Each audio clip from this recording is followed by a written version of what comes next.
the judges? All right, I'll start my official time now. So first of all, just thank you everyone for being here today. The first resolution is that the United States federal government should raise the federal gas tax. So just giving you some status quo background information right now. Essentially, 6 states have already raised their gas taxes. There are several others that are considering raising them.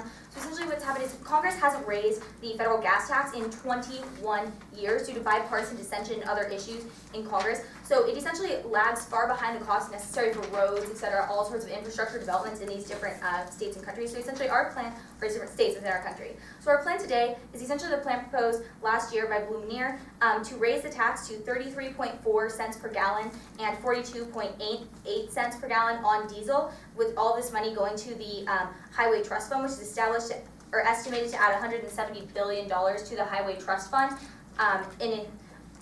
within a decade's time. So I'll just repeat the plan for repetition's sake in case you want it. So essentially, Blumenauer's proposed plan to raise the tax to 33.4 cents per gallon and 42.8 cents per gallon on diesel, with all that money going to the Highway Trust Fund established or estimated to add $170 billion. Yes. Two things really quickly. Can we get a written copy of that text? And then secondly, what's your definition of federal gas? I mean, just gas in general.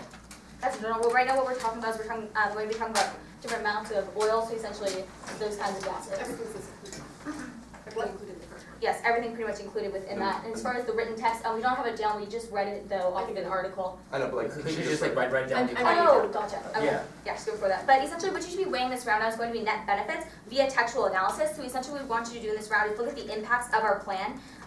All the impacts that come forward through the plan's world. First of all, this keeps the affirmative team topical, and it also makes for a fair and predictable debate for the negation team.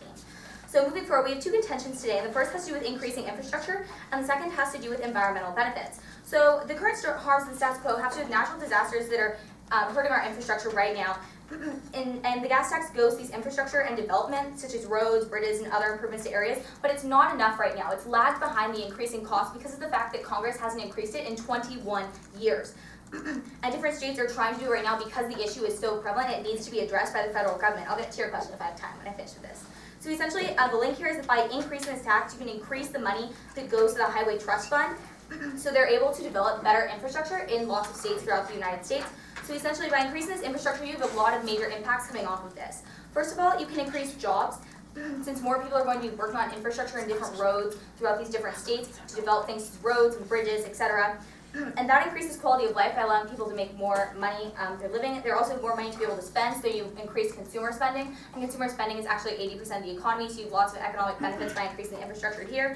It can also lead to business expansions. There's more demand for different goods, so people are able to buy more things, which leads to even more jobs, which creates a positive feedback loop where you're helping the economy a lot. In addition, increasing infrastructure leads to an increased access to services, because people will have more infrastructure to travel to different areas and get these different services. This is especially important for the poor. They can have increased access to things such as health, education. There's actually a Wall Street Journal article this morning about how several people are moving out of LA to different counties such as San Bernardino, since it's much cheaper to live in those areas. And so therefore, without increased maintenance of roads and increased roads, it's sometimes harder to navigate between different places.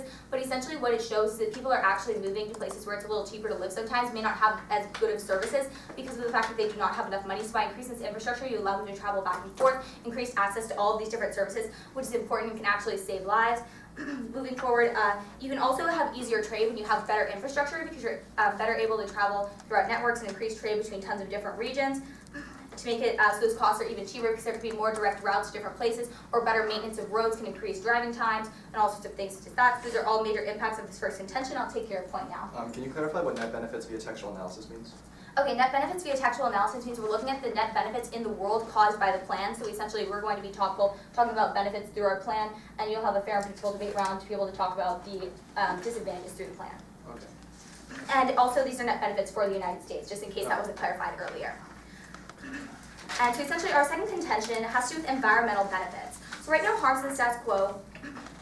There is some investment renewals, but clearly not enough going on right here. Because oil prices are low in many different places, all of this investment in renewable sources is actually kind of on the downfall. It's actually decreasing right now. And so people are essentially okay paying for gas because prices are getting cheaper. And this isn't necessarily a good thing, because oil is the most profitable in the industry still, so people are still looking to invest in oil and all the different things that oil can move forward and do.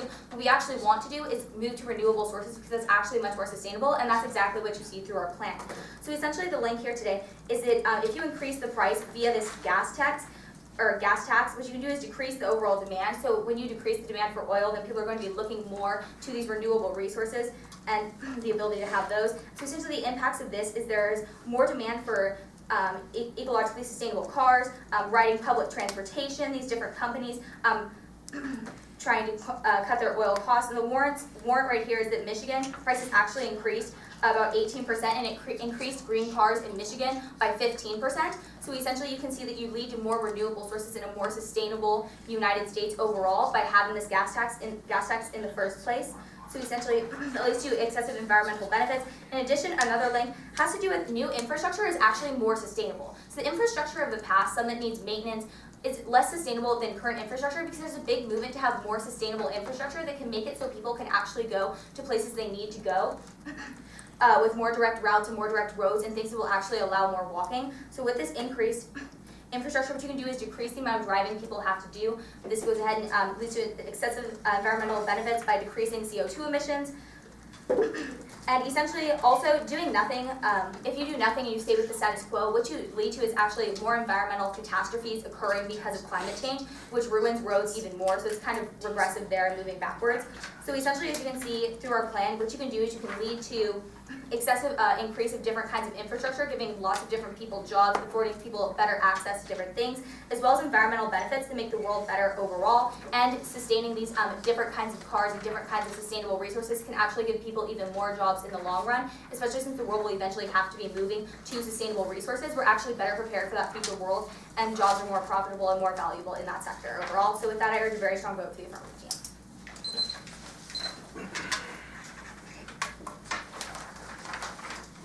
Can I get a written copy? Oh, yeah, we got it. Oh, I'm done.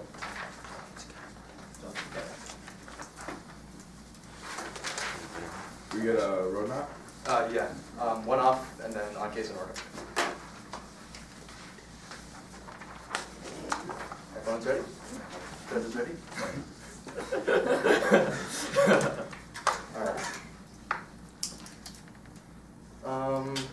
Alright, this probably isn't unexpected, but our counter plan is that the United States federal government, through normal ways and means, raises the federal gas tax to 1,000% and a trillion percent, sorry, and diesel tax to 1,000,000,000,000%. We believe this is mutually exclusive.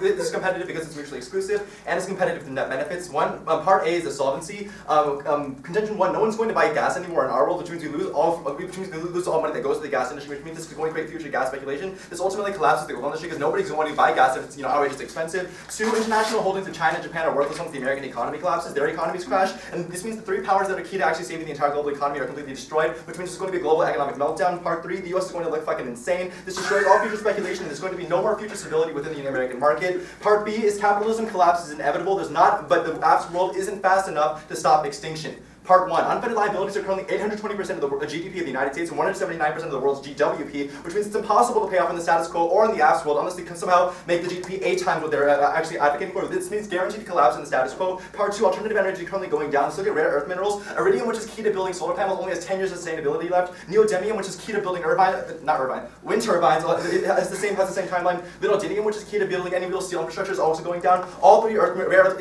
minerals are key to solving global warming. 3: systemic unemployment is happening in the status quo. As the United States gets more and more industrial develops, robots start to replace manufacturing jobs, which means people get more and more unemployed. This large group of unemployed people creates a huge strain in society that our growing economy can't possibly match. Part 4: peak oil was hit 10 years ago. Cantrell field in Mexico peaked in 2004 at 2.14 million barrels per day. Large fields are key because small fields, while there are still some, aren't able to match the growing population and the exponential population growth in the entire world. In addition, according to WikiLeaks, Saudi Arabia overestimated its oil reserves by 45%. The entire world overestimated their coal reserves by 99%, which means there's no alternative to petroleum. None of our current projections are actually accurate anymore because we can't match the growing exponential population growth. This destroys plastics access and transportation because you need oil and you need coal to actually access plastics and transportation. Oil is key here. It's the energy source that can give us the most amount of energy. Therefore, alternative energy can't solve for plastics and transportation.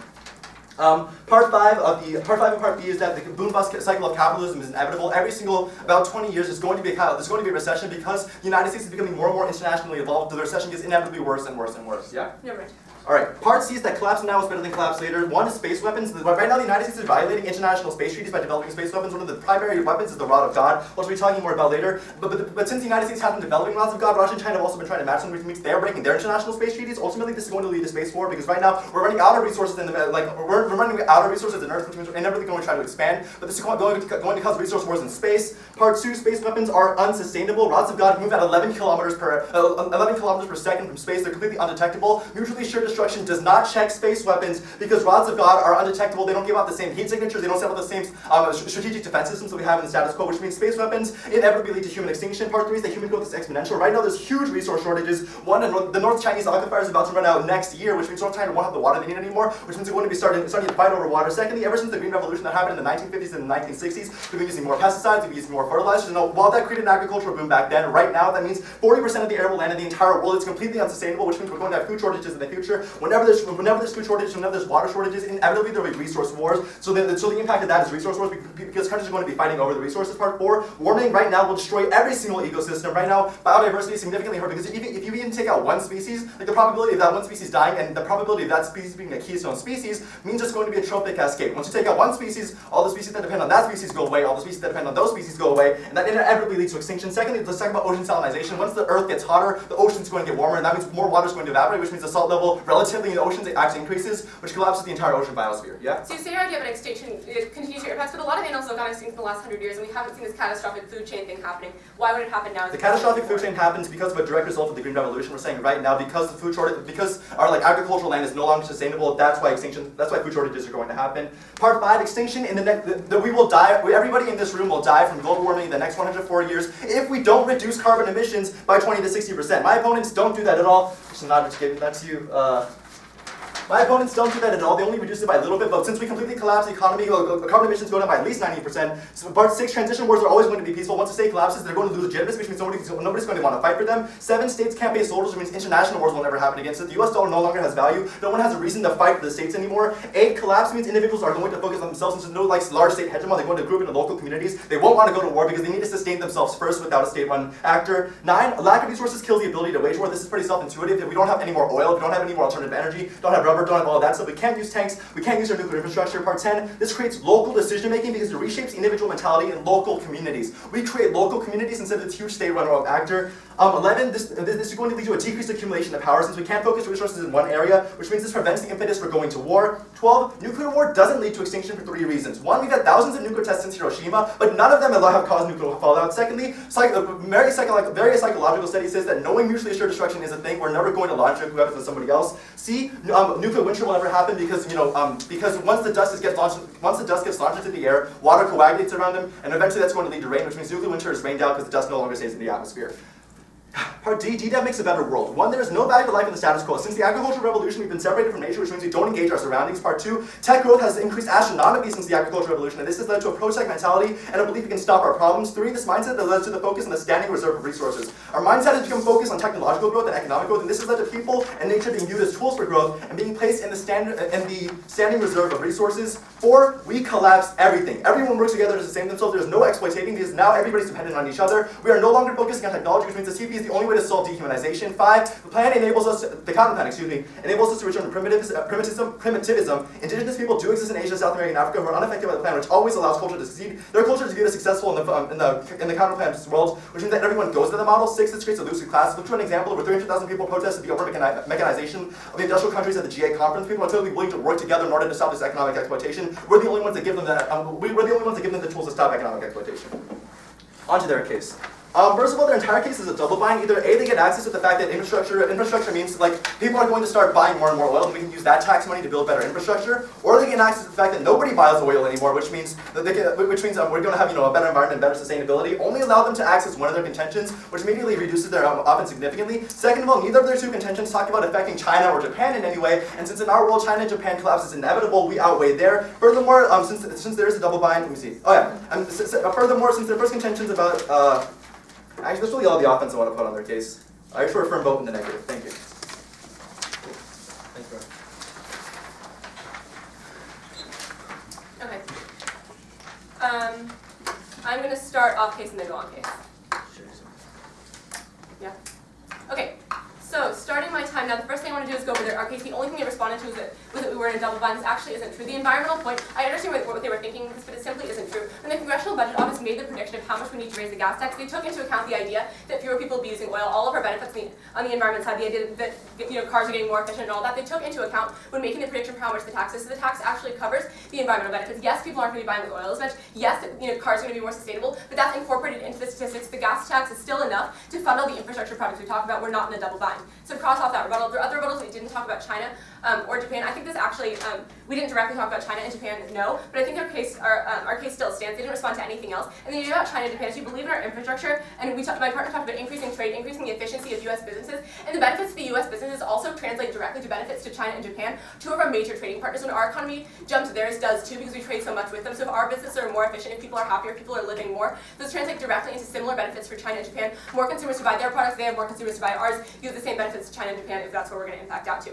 But essentially, they didn't respond to anything else in our case. So if I can take down theirs, essentially our case completely stands because they didn't really respond to it. So you can flow across all my partners' impacts about jobs, about business efficiency, about trade, about the environmental benefits of stopping carbon, helping deal with natural disasters, sustainable cars, and all of our links, because they never questioned whether or not what we said was true.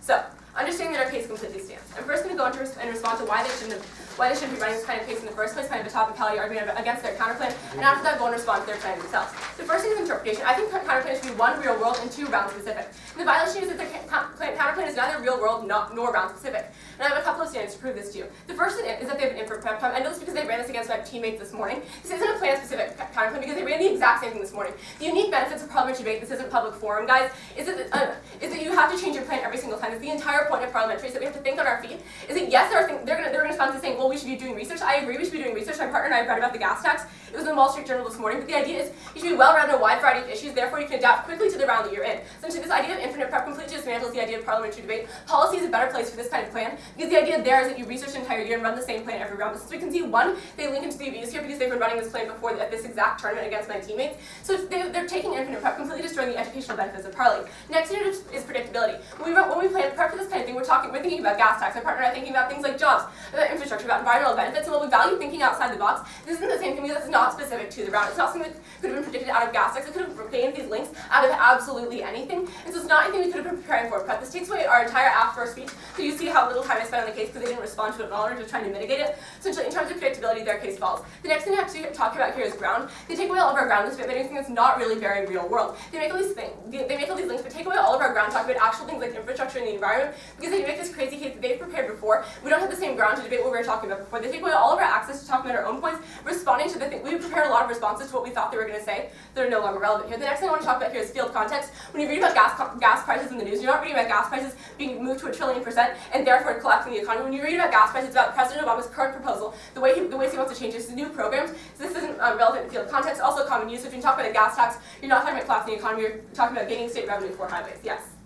If we ran it on your teammates before, why didn't you guys have access to the rebuttal materials now? What I'm saying is that this is the silly argument. Well, one, I'm not going to spend all my time between now, like when my partners debated and now because I was in the middle of debating, so I didn't actually have any prep time because we've been debating straight this entire tournament. So one, we didn't actually have any time to respond to this. Two, you've had a lot more than half a day to prepare this. Maybe they've been preparing this for weeks. Who knows? The thing is, they've had a lot more prep time to respond to this. Just because they ran it this morning and I heard that they ran it this morning doesn't mean I had an infinite amount of time to prep for it. So with that, we've got 5 standards here. Now going into voters, and you should absolutely vote on this issue before anything else. I think it's completely abusive in the round, then to skew the round in so many ways and make it not a realistic, not real world round. So we have the two voters are obviously education and fairness as usual. So fairness, because this completely takes away all our ground, ruins our prep time, ruins the case my partner and I made, essentially takes away everything, all of our predictability. If rounds like this, why would anyone want to debate if they're just running this? And the other team has absolutely no way to ever know what's going to happen in the debate round. The second is education. Their plan is little educational value because they're not actually engaging in a real world discussion. They're just making all these crazy links and trying to impact out to primitives, which is something that they could discuss if they want us to do in another setting.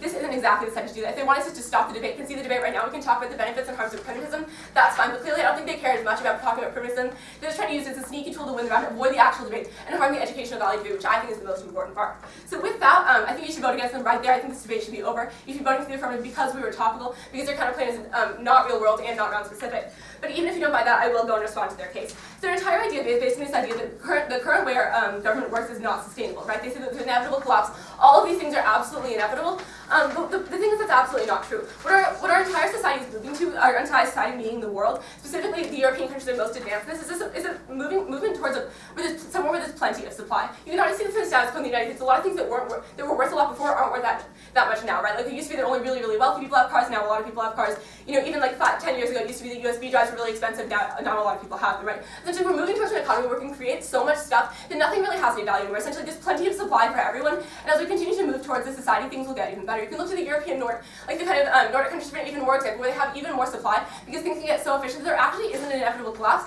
Alternatively, our society is actually moving towards general stability, as we have so many resources, we are able to produce things so efficiently that everybody can have enough. So this takes out a lot of their links, actually, when they talk about, because a lot of their cases relying on the idea that somehow the government is going to collapse, our world is going to collapse. They don't actually have strong links to prove that carbon emissions and things like that are going to not happen in our world, because we're telling you that the world we're living in is moving towards a better world than their world of primitivism. So now that I've taken out their main link, they can also prove that their impact isn't beneficial to the world. You know, they think that there's no value to life in the status quo, and that somehow in their world there's value to life. But I would think that when we have our basic needs met, we're actually able to focus on quality of life more. You can look to Maslow's hierarchy of needs. Essentially, he said that on the bottom, there are your basic needs, you know, food, water, shelter. Once you have those things, you can move forward up towards things like love and belonging, towards like thinking about other notions and thinking about your safety. And then the top level of self-actualization. The idea is you can't reach self-actualization and understanding of truth and beauty in the world until you have all of your basic needs met, your needs of safety, your needs of, you know, having family members, your needs of working together in a stable society. And their plan completely annihilates this entire concept, which is generally accepted by the academic and philosophical communities. Essentially, their plan doesn't solve because in a primitive world, people are so worried about getting all of their basic resources that there's no way they can actually reach self-actualization. Yes?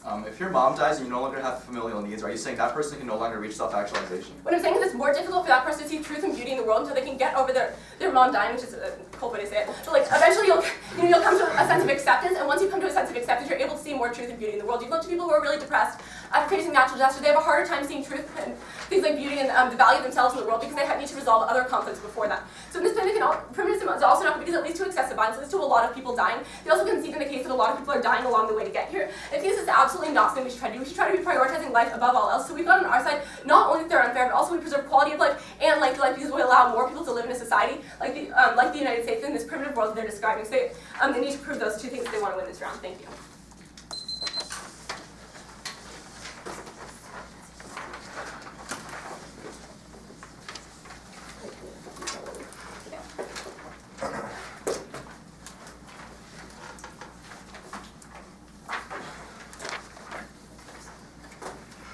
Oh yeah, I should probably go on the case too. That'd be cool.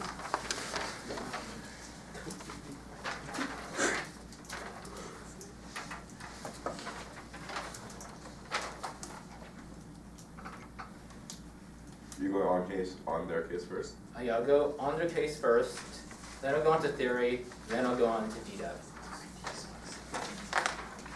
So beginning my time now, we concede infrastructure, I don't really care. Now let's move on to like their businesses doing well point. Basically, they said this would lead to more like people buying like Chinese products, which means that there'll be more Chinese production.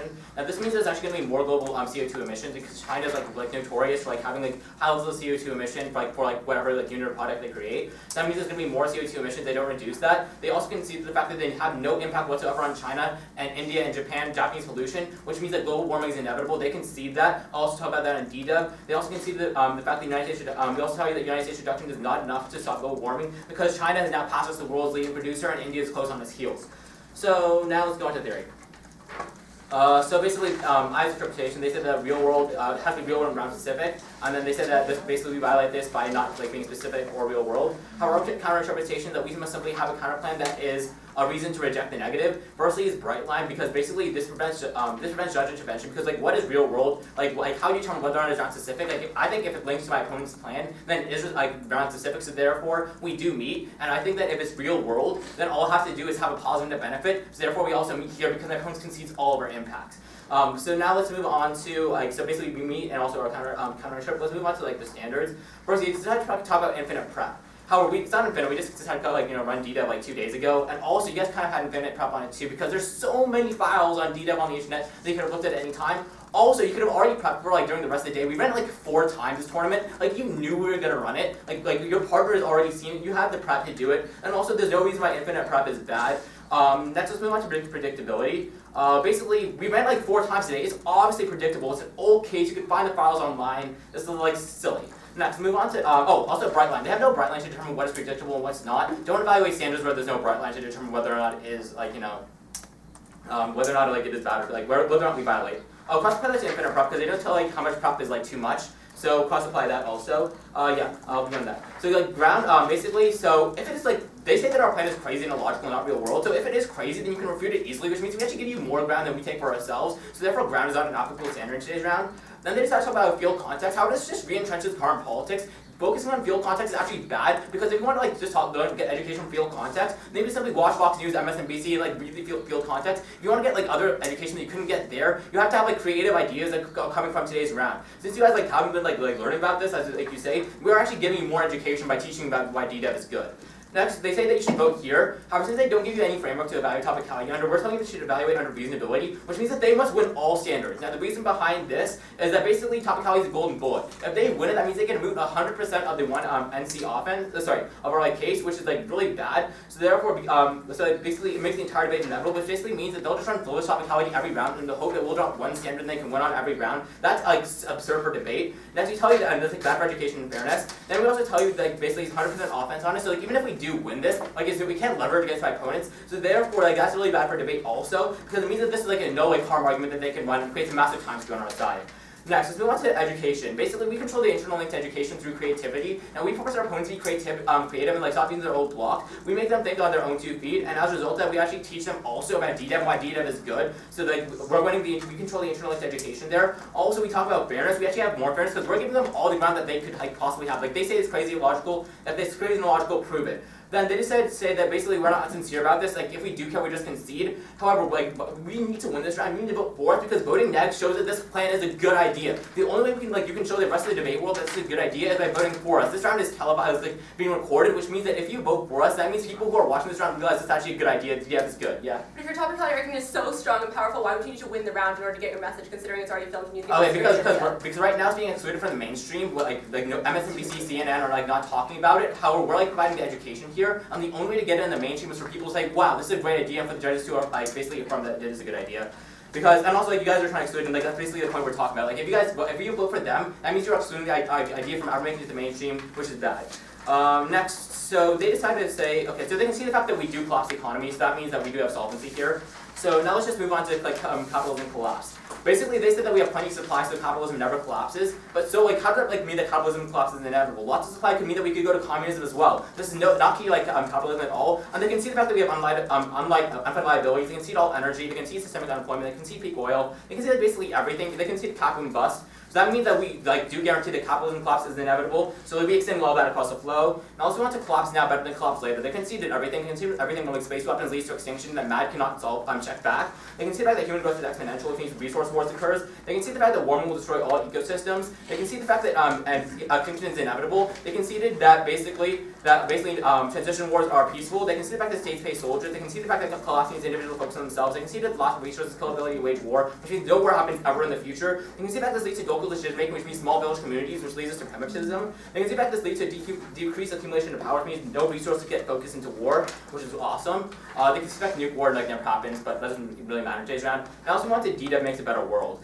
So basically their only response to this was basically Maslow's food and water comes like first, and you have to have like security in life. However, we have food and water in a primitive world. Like the villages are really good at providing this. They never can see this. They can see the fact that right now in like Asia and like South America and like all that stuff, there are indigenous populations that live in primitive societies that are currently doing like lots of good and like are like surviving and thriving. They can see the fact that like people will like look through this model as like an example of success, which means that it is succeeding right now, which means Maslow's like doesn't apply. They can see the fact that there is no value to life in the status quo. They can see the fact that tech growth has increased astronomically since agricultural revolution, which means they're no longer engaged in nature. You can see the fact that this mindset has led to the focus on the standing reserve of resources, which is inherently dehumanizing, because basically we view humans and nature as like basically tools to get like growth and technology from, but not as their own individual like becomings, which is like really important. Then they also can see the fact that we collapse everything, which means that we no longer have the standing reserve of resources that we need to worry about in today's round. They can see the fact that there is no exploitation because we now depend on each other, which means that the counterplan is the only way to solve dehumanization in this round. They can see the fact that they do cause dehumanization. Next, let's see the fact that counterplan enables us to return to primitivism. They can see the fact that this does work in the status quo, that primitivism does work, and they can see that we do go to it because people view it as successful. And they can see the fact that there is a losing class right now that we're willing to fight for this. And they can see the fact that because of the fact that 300,000 people are protesting over mechanization of industrial countries, GA 2013 in UK. This suggests the global issue, and they also can see the fact that this allows us to prevent ontological damnation and restore values to life. So vote neg? Yeah, vote neg.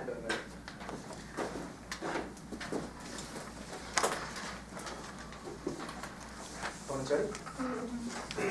Judges ready? Yeah. No roadmap, there's just going to be 2 voting issues. Our first voting issue is going to be on the entire theory shell. Now, there's a couple of reasons you're going to be preferring us here in terms of what you mean.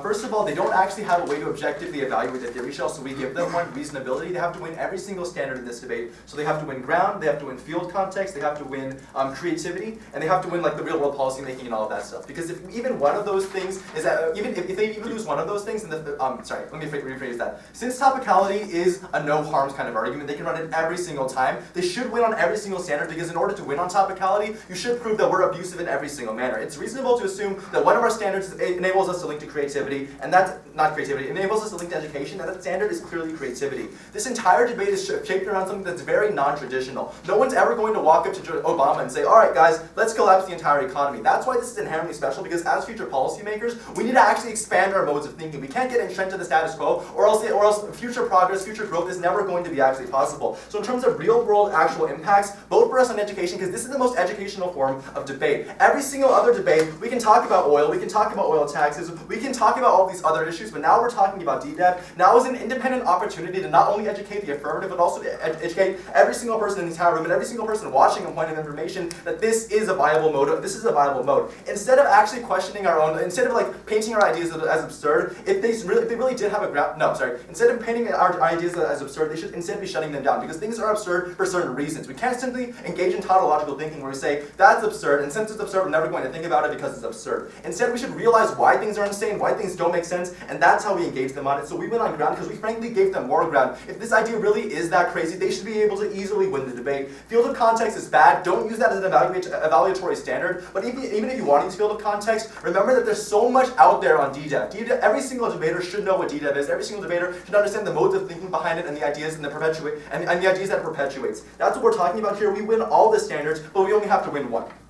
In addition, they also lose predictability because we ran it a lot, right? Like we can't just say, oh, we had infinite prep on this, because frankly, like my partner and I only prepped this the day before TOC. Secondly, we've been running this entire tournament. Third, DDEV is just such a predictable argument. DDEV, you should be able to predict DDEV, therefore there is no real predictability issue there. But now let's talk about on-case, because that's where the meat of this debate really occurs. Now, most of their advantages don't really apply, because sure, we conceded most of them, so if we completely lose DDEV, I guess we lose the debate, but the point is they concede so much on DDEV, we only need one kind of chain of events leading to DDEV in order to win this debate, but the point we're making is that they concede so much, we have multiple chains. So, let's talk about the solvency.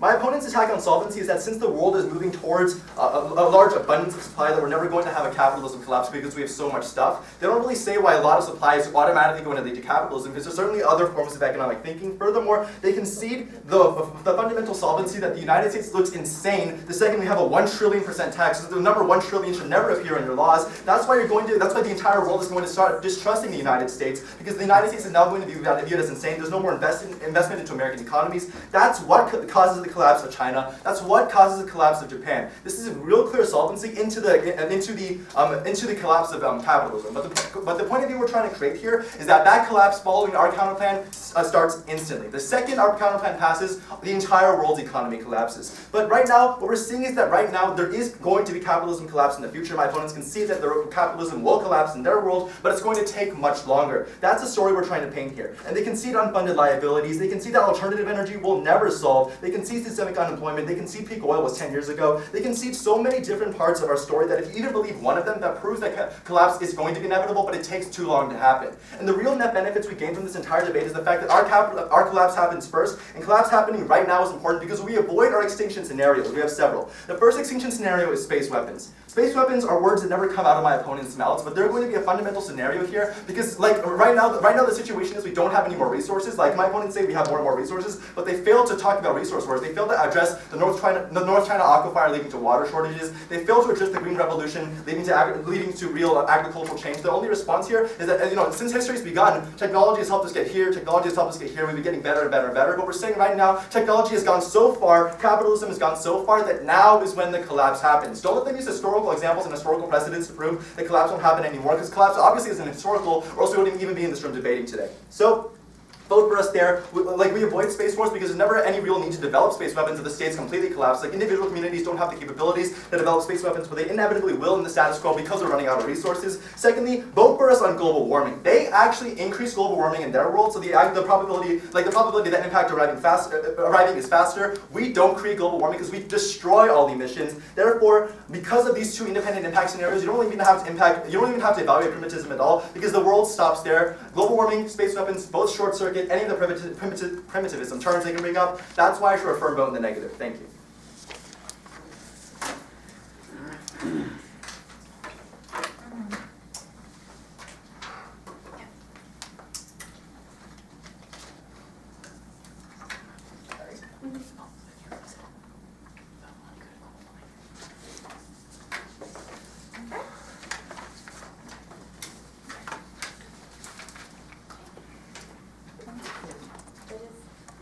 Alright, I'll start my official time now.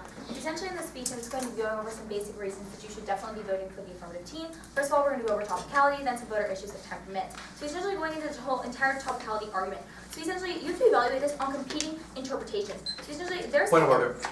Competing interpretations is like, they never say we should prefer competing interpretations. That has to be in the first speech when I bring up topicality. Or like, yeah. I would say that the reasonability standard was brought up later on, and so it's fine to respond to it now. We'll take that into consideration. Alright, well moving forward, so same reasonability is fair. So that's essentially not true because they say that we have to prove every single standard, but that doesn't lead necessarily to judge intervention, that we still must prove all of these different things. Moving on to the different major reasons they never really responded to, probably has to do with all the different violations in the round. So we essentially looking at predictability. We didn't have prep. We only heard about this case that they were, or this entire crazy plan that they were running this morning. How are we supposed to have prep time between all of the different rounds we've had today? A lunch meeting where we discussed the topics of TOC? Bad. But essentially, how are we supposed to have prep time if we have to do all of these different things? We have no time to prep for these different kinds of arguments they're going to be running. We just found out about them running it against Caitlin and Marco in the last round. But moving forward, ground. There's not more ground by this crazy plan. How is there more ground? There's actually less ground because of the fact that this kind of thing is unprecedented. And so they research this, and in fact, they completely dropped that because of the fact that we can't use prep right now during the plan. They completely dropped that point, and that's why there is less ground in this. And it's just not a common case that people are necessarily going to run about increasing tons of different percentages by trillions of percentage points. But essentially, moving on to field context, they essentially dropped our entire fairness point of view right here with field context. Moving forward about how field context with current proposals, no one is ever going to be proposing raising this by 1 trillion percent because that would just never happen. So there's no field context to this. That's another reason it was unpredictable. Another reason we couldn't move forward to this. They also dropped our entire point about common usage under field context about the fact that it is not common. It is not a fair issue for them to bring forward. In addition, they said you must vote for their counterplan to promote critical thinking, but the ballot isn't a necessary tool if this is so strong. If this is so strong and as common as they say it is and it's such a big deal, you don't even need your ballot to go ahead and move that forward or progress in that movement in the first place. Education and fairness are important in this debate. If there's no education and fairness, no one is ever going to want to debate again. There's really no point in ever having a debate again. I mean, people here that are trying to watch our round aren't getting education or fairness through this debate because it's not something that would ever happen. You essentially have to go in this because they're trying to just skew the round and you want education and fairness. You know, there's no real world discussion that can take place when we're talking about something that is not even going to be happening in the real world. Yes? Alright, why is understanding how things would never happen uneducational? Well, it's uneducational in this world because we're talking about policies that could be implemented. We're talking about things that can actually take place. We're talking about something that's never going to take place. That's not necessarily educational. I mean, I could just hear this plan, well, you know, I'm doing anything, and I just be like, what? That's never going to happen. Why would I need to know about that at all? People inherently know that. It's just kind of a crazy thing. It doesn't increase education, it actually decreases it because what we should be talking about is gas taxes. We should be talking about articles that came out in the Wall Street Journal this morning, increasing our own education about what's actually happening in the United States, what could happen, all the different impacts that could come from that, how they could affect our lives in the future and the lives of future generations, as opposed to a crazy plan. That's why it decreases education and also decreases this kind of fairness within the debate round. I'll get to your question if I have time to move on. Essentially, also, as my partner stated in her speech, saving lives is the most important thing in this debate round. She said saving lives was most important. This was never contested. They never touched saving lives. They completely dropped that prioritization, which means we win because we are saving lives. They conceded to the fact that there was tons of violence and tons of people would be dying as we regress toward this primitive society. And as that happens, tons of lives are killed. We actually save lives right now and decrease that in the first place. But moving over, so essentially, as you can see, you should definitely be voting for the T in this round because they're decreasing education and fairness. But moving on to voter issues and the fact that saving lives is most important. There are two other kind of issues in this debate. First of all, who is helping the environment or preventing different kinds of collapse? Essentially, they just want to claim things in the environment are bad, it's not good enough, collapse is going to happen. Essentially, as we've said, with the increase in supply in the world, these things necessarily aren't going to be happening in the first place. That doesn't really count. So they also want to talk about their increasing quality of life. They're also killing tons and tons of people to get to this primitive state. How long has the world worked to get out of a primitive state? Essentially, you're regressing. After you regress to a primitive state, where is the reason? They never said that we'd be killing people to get to a primitive state at any point. I said, as my the last thing I said in my case was that primitive societies result in a lot of violence and a lot of death. The death is the most important thing in this round, so that should turn the case.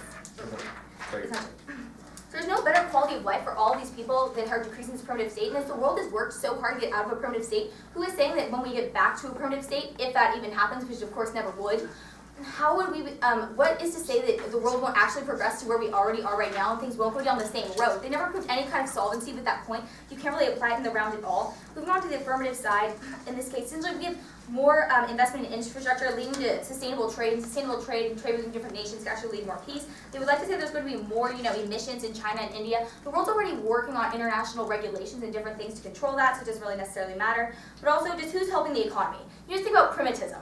It's not necessarily helping anyone at all. They're trying to say lives are going to be easier and better, but as you can see through our Maslow example, which still stands, the fact is that people can't focus on other things when their basic needs aren't met because they're in this primitive society. And if you're in a primitive society and there are less goods, there's actually more likely to be even more conflict.